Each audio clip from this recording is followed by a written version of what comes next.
Hello बच्चों, कैसे हैं आप? अच्छे होंगे।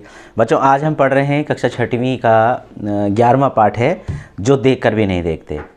और इस पाठ को लिखा है हेलेन केलर ने। पाठ पढ़ने से पहले हम इस पाठ की लेखिका हेलेन केलर के बारे में थोड़ा सा जान लेते हैं। हेलेन केलर का जन्म 1880 को अमेरिका में हुआ और जब ये 1.5 वर्ष की थी तो किसी गंभीर बीमारी के कारण इनको देखने की और जो सुनने की शक्ति इनकी चली गई। 1.5 वर्ष का बच्चा बहुत छोटा होता है और उसके बाद इन्होंने पढ़ना सीखा, लिखना सीखा और ऐसा पढ़ना और लिखना सीखा कि जिसकी पूरी दुनिया में तारीफ़ हुई। पूरी दुनिया के लिए ये एक यादगार बन गई। जब ये कॉलेज में थी तो इनकी एक आत्मकथा प्रकाशित हुई, स्टोरी ऑफ लाइफ।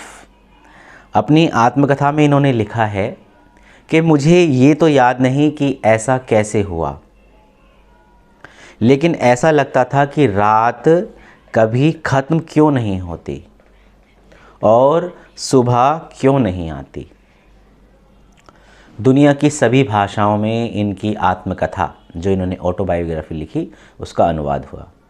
1968 में इनका देहांत हुआ। आज हम इन्हीं के द्वारा लिखा पाठ, इन्हीं के द्वारा लिखी एक छोटी सी कहानी, उसके बारे में पढ़ रहे हैं। संस्मरण है, जो देखकर भी नहीं देखते। इन्होंने लिखा कि इनके एक मित्र जब वो जंगल में घूम कर आई, जंगल से सैर करके आई, वापस लौटी इनके पास तो इन्होंने पूछा, आपने क्या क्या देखा? तो इनके मित्र ने कहा, कुछ खास नहीं। उनका जवाब था इनके मित्र का, मुझे बहुत अचरज नहीं हुआ क्योंकि मैं इस तरह के उत्तरों की आदी हो चुकी हूँ। अर्थात ये कहना चाहती हैं कि जिनके पास आँखें हैं वो देखकर भी, क्योंकि देख सकते हैं, प्रकृति की जो सुंदरता है, जो प्रकृति में रंग बिखरे हैं, प्रकृति में जो खुशबू है, उसका आनंद नहीं लेते। मेरा विश्वास है कि जिन लोगों की आँखें होती हैं वे बहुत कम देखते हैं, क्योंकि हम दिन प्रतिदिन ऐसी चीज़ों को देखते हैं। मान लीजिए एक फूल का उदाहरण लेते हैं, तो हम फूल को रोज़ देखते हैं, उसकी कोमलता का हमें एहसास नहीं होता क्योंकि हम रोज़ देखते हैं। अब ये छू के उस चीज़ को देखती हैं तो उसकी जो कोमलता है, जो उसकी मधुरता है, उसका आनंद ये ले लेते हैं, जबकि हमें भी लेना चाहिए उसका आनंद। हमें पता होना चाहिए कि प्रकृति ने हमें कितना कुछ दिया है, क्योंकि हम देखते हैं, डेली आदी हो जाते हैं, तो उस चीज़ का आनंद नहीं ले पाता। यही ये बात कहना चाहती हैं हेलेन केलर। आगे कहती हैं, क्या यह संभव है कि भला कोई जंगल में घंटा भर घूमे, घंटा भर यानी 1 घंटा घूमे, और फिर भी कोई विशेष चीज़ ना देखे? मुझे जिसे कुछ भी दिखाई नहीं देता, हेलेन केलर कहते हैं, सैकड़ों रोचक चीज़ें मिलती हैं जिन्हें मैं छू कर पहचान लेती हूँ। आप जानते हैं हेलेन केलर को दिखाई और सुनाई नहीं देता था। आगे कहती हैं, मैं भोजपत्र के पेड़ की चिकनी छाल, जो भोजपत्र का पेड़ होता है, उसकी चिकनी छाल, चीड़ के वृक्ष की खुरदरी छाल को स्पर्श से पहचान लेती हूँ। ऐसे स्पर्श जब हम करते हैं तो उससे पहचान लेती हूँ। वसंत के दौरान मैं टहनियों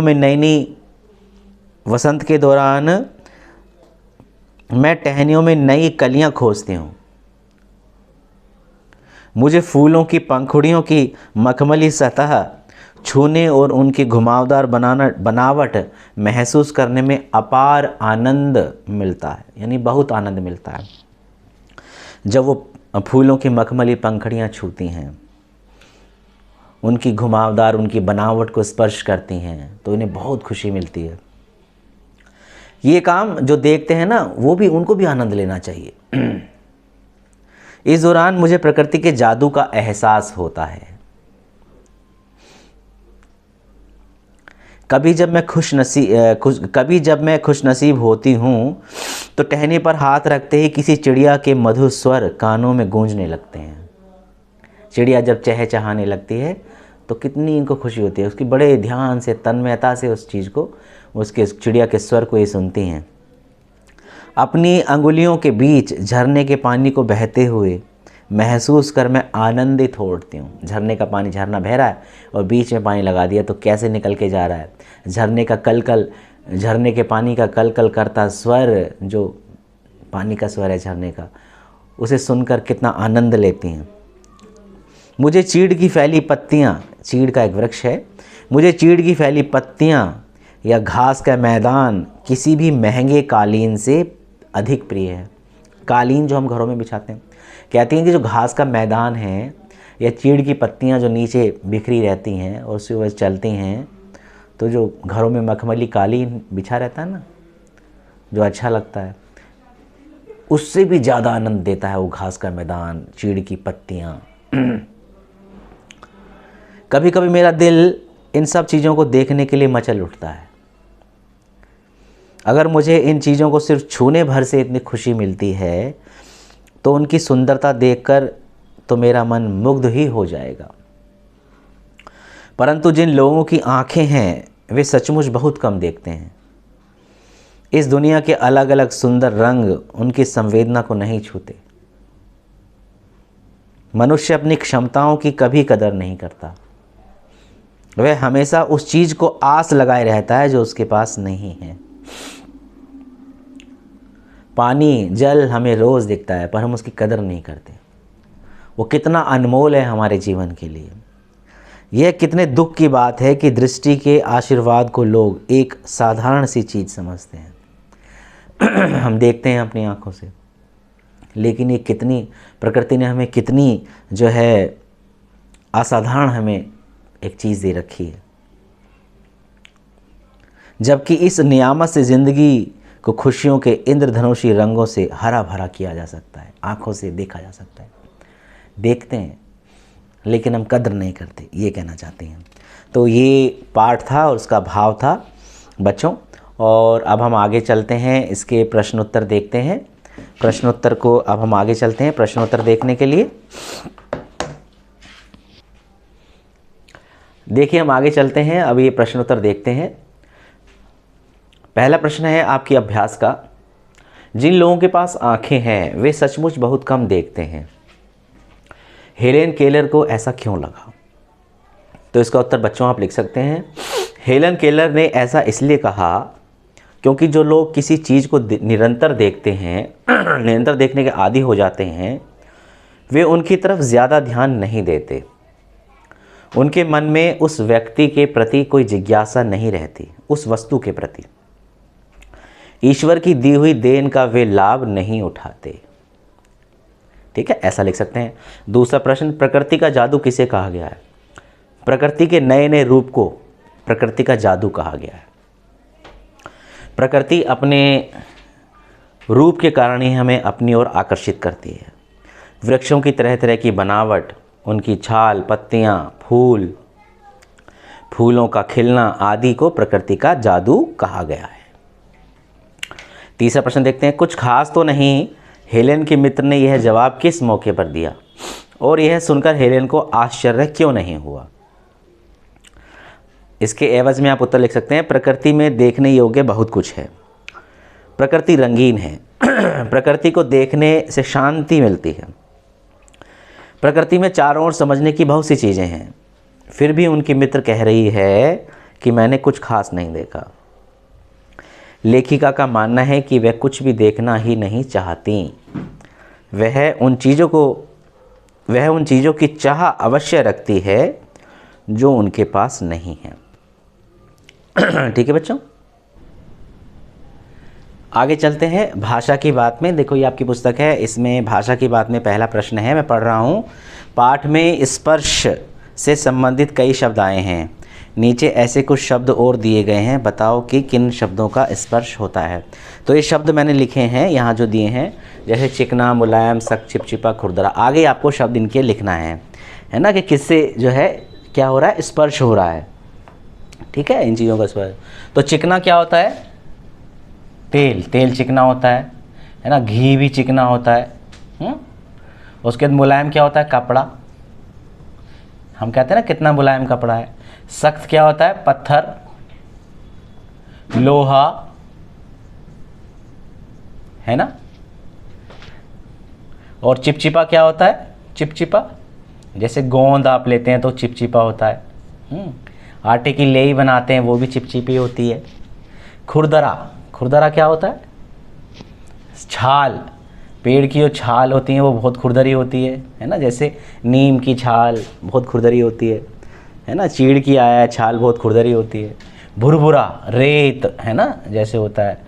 बदरपुर, ये सब जो है भुरभुरे होते हैं।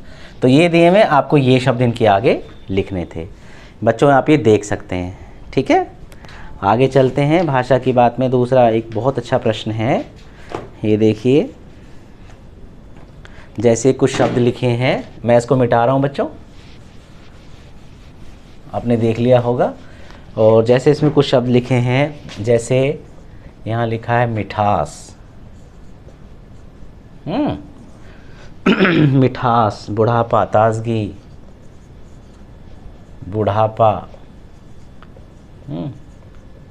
ताजगी, भूख, घबराहट,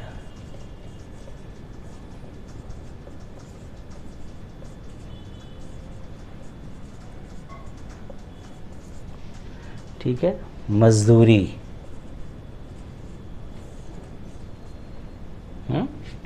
और यहीं लिख देता हूँ नीचे, उसके बाद भोलापन, फुर्ती,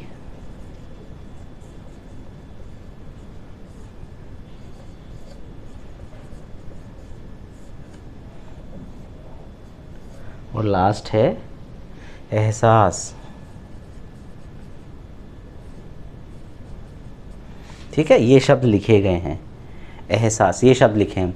तो अब बच्चों ये जो शब्द हैं सारे, मिठास, देखिए ये क्या है? मीठा से बना है, तो ये क्या है? भाववाचक संज्ञा। क्या है? भाववाचक संज्ञा। ये सारी जो हैं ये सारी क्या है? भाववाचक संज्ञा है, भाववाचक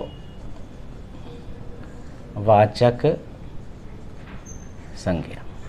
ठीक है, मिठास, मीठे से बना है ना, मीठा। बुढ़ापा, बूढ़े से बना है। ये हैं सारी भाववाचक संज्ञाएं हैं। ये इधर लिख देता हूँ इसको,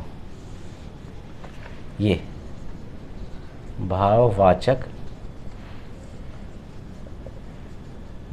संज्ञा, ये सारी भाववाचक संज्ञा है। मिठास, बुढ़ापा, ताजगी, भूख, घबराहट, मजदूरी, भोलापन, फुर्ती, एहसास। देखिए मिठास, ये जो सारे शब्द हैं, इनमें आप इनको बोल के देखेंगे तो कहीं ना कहीं कोई चित्र सा अंकित होता हुआ नज़र आता है। जहाँ पर चित्र अंकित होता हुआ नज़र आए वो सारी भाववाचक संज्ञा होती हैं। देखिए मिठास है ना, हम मैं कहूँ कि रसगुल्लों में बड़ी मिठास होती है, तो मिठास कहती है आपको एक रसगुल्ले का चित्र आपके मानस पटल पे बनता हुआ नज़र आएगा। रसगुल्ला, मिठास, गुलाब जामुन, मिठास, है ना, तो भाववाचक, भाव है। बुढ़ापा में ना, बुढ़ापा बहुत जो है कष्टकारी होता है, ऐसे कहते तो बुढ़ापा आपके सामने किसी बूढ़े व्यक्ति का चित्र, झुर्रियाँ, डंडी, है ना, ऐसे बनता नजर आएगा। तो ये सारी भाववाचक संज्ञा है। मीठे में ताजगी, है ना, ताज़ा, ठीक है, भूखा, भूख, भूखा, ठीक है, घबराहट, घबराना, ठीक है, ये क्रिया हो गई। मजदूरी, मजदूर, है ना, भोलापन, भोला, फुर्ती, फुर्तीला,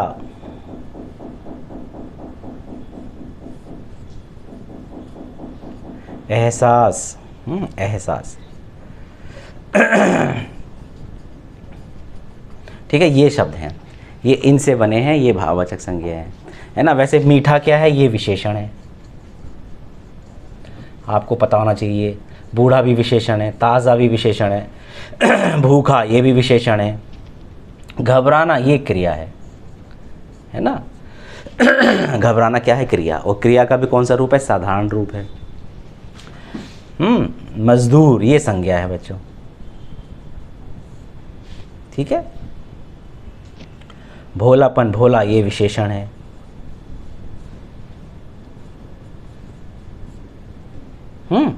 फुर्तीला ये भी विशेषण है। एहसास ये भी विशेषण है। ठीक है, तो ये कुछ शब्द हैं जो कि आपको ध्यान रखने चाहिए। ठीक है बच्चों, ठीक है। एक शब्द और इसके अंदर रह गया है, मैं लिख देता हूँ यहाँ पर, मैं देख रहा हूँ तो बहाव है ना ये भी भाववाचक संज्ञा है।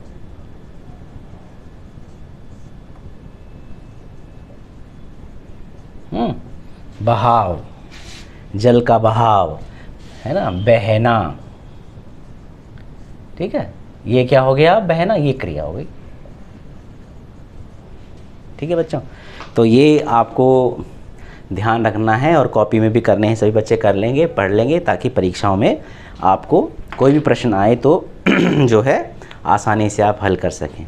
ठीक है बच्चों, तो ये वीडियो आपको कैसा लगा, जो है अच्छा लगा तो लाइक करें, चैनल पे पहली बार है तो सब्सक्राइब करें और शेयर भी करें। Thank you.